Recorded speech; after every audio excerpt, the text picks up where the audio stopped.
Имаме врнежливо време, општина Куманово во континуитет вложува во санација и изградба на речните корита.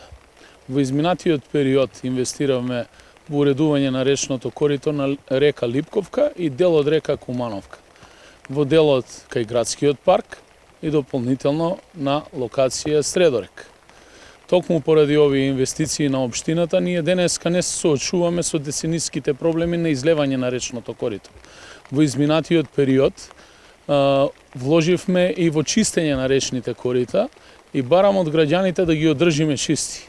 Ке продолжиме во тој интензитет дополнително да ги чистиме, но исто така сакам од овде да најавам дека во иднина и во следните 4 години општина Куманово ќе направи капитални инвестиции во уредување на сите речни сливови во градскиот опфат, почнувајќи од автопатот па се до завршетокот на речното корито на локација Кумановска бања.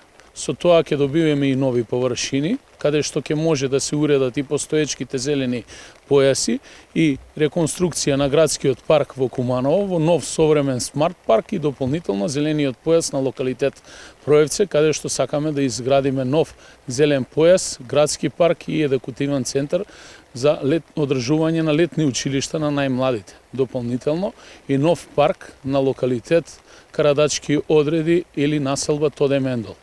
Ние имаме намера да го озеленуваме и секако да го заштитиме и чуваме сето тоа што ни е подарено од природата.